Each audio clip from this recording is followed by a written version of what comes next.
The tornado went on to wreak more havoc, killing at least a dozen others southeast of Piedmont. The National Guard Armory there has been turned into a makeshift morgue. Now the massive cleanup begins. Help is pouring in from all over. Don Daly, WZZK News. What did you see?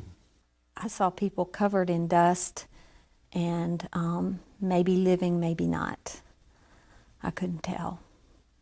But the image that I have is looking down and seeing that battlefield all at my feet and looking up and seeing the sky.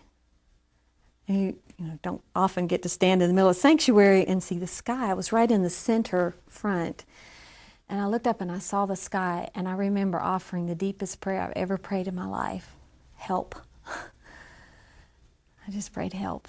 And it was so reassuring, though, at that time, because I knew that this drama that we had been going through was God's story, and that we were living in this drama, and God was still with us, and God would help us get through that.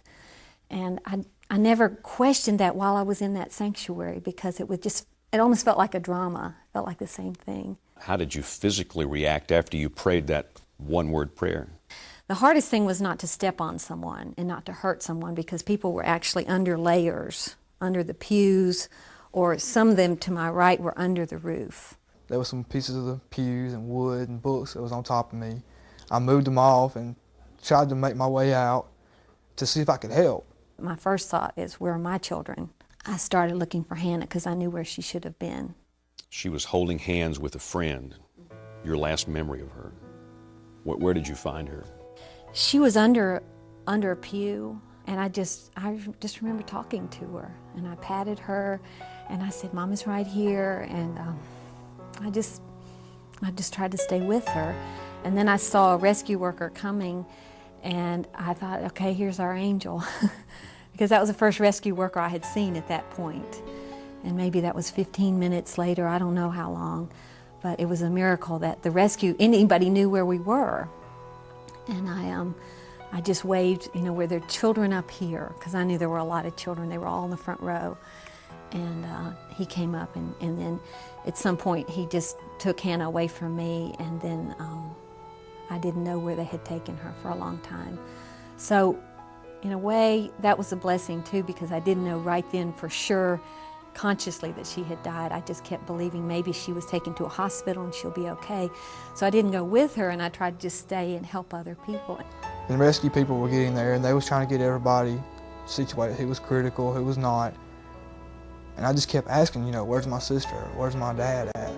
And nobody ever told me nothing. I was standing out there in the side of the front of the church, and they was bringing people out. And when people would panic, I would say, listen, I don't know where my child is right now.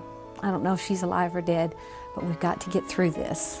And, out of that, my not knowing, I was able to have the strength to keep going and maybe to help other people and just to kind of help keep a sense of calm, because as I looked at myself, I realized I have my robe on, and I went, oh, that's right, I'm the pastor here.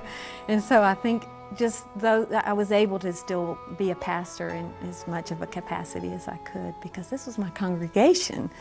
There they were. But I stayed there for a little while to see if I could find out anything. And then finally, my dad, he had a house, it was about 1.5 miles from the church. And I just took off walking down the main road. So you walked home? Yes, sir, I walked home. The door was unlocked, And I just walked in the house and I sat there. What was going through your mind when you were sitting at your house for 1.5 hours or so? Hoping and praying my dad was alive and my sister was okay. But you had no idea what had happened to them at that point? I had known nothing. What's the first memory of waking up after this thing was over? Where were you? What do you recall? I was in the back of a van, and I remember looking over, and there was other kids all around me. And I remember taking my hair. I used to be blonde. And I remember taking my hair and just being full of blood. There was blood coming from everywhere, and just wondering where all the blood was coming from. How long did you stay at the scene that day after the tornado happened? How long did you stay actually on the church campus there before you went to check on Hannah? It was about 1.5 hours, I think. It took a long time to get some people out. A lot of people were trapped under the roof. And I didn't want to leave because I knew that I really didn't know how bad I looked until I saw myself in the mirror. I had gone to the house to try to get some towels to help people because we lived right next door, and I realized I couldn't lift anything with my right arm. So I knew something was wrong with it, but nothing life-threatening. I pretty much knew at that point how many people, I knew which people had died. They had put bodies on our carport, and so I had seen them, and we had all talked among ourselves, so I kind of knew what the situation was, but nobody had been able to tell me about Hannah. When did you find out that Hannah had died?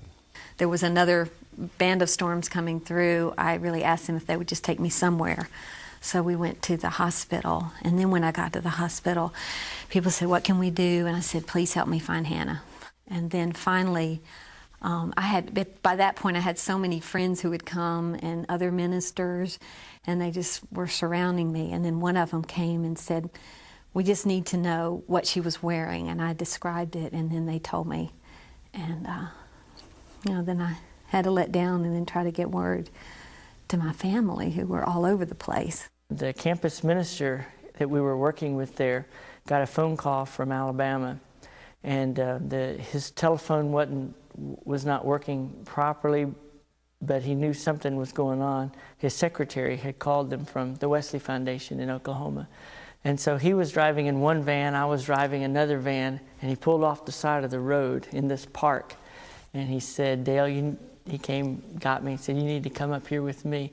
And so we drove out a little further, we could get better phone reception, and he said, "Something's happened to your wife's church in Alabama, and you need to talk to somebody." It was a while because he was out on an Indian reservation in Oklahoma. It took a little while to find him. And so then when we talked with Kelly, she said just really plainly, I think, Hannah didn't make it. And so at that point we started a long, hard, deep process of grief. I really didn't have nobody, still ain't told me nothing about my dad. It was later on that night I found out that he had died in the church. Tell me about your dad. What are the memories you have of him as a child growing up? Being 7, I don't really have any. Just playing, stuff like that. There's not a day that don't go by I don't wake up and think about him. He was like a giant teddy bear to me. He's a little, big guy. He's always doing stuff with us, taking us. Most especially with me, I was old enough, I was a boy, was playing sports, coached me doing everything. He was always there. I realized that one day I will see my daddy again in heaven. And my life just went on. Tell me about Hannah and her life as a little girl, the things you remember, the good times. She was so good for us. She taught us so much. She had such a pure faith. She loved God. She would swing, and she would say, "I'm going to try to swing to heaven." And she would throw a ball in the air, and she said, "God didn't catch it." Sometimes I'd walk in a room and she's just talking to God, laying in bed when she should be sleeping, but she's laying there and couldn't sleep. She's talking to God. We can all do that. We can just talk to God, and God can be a friend.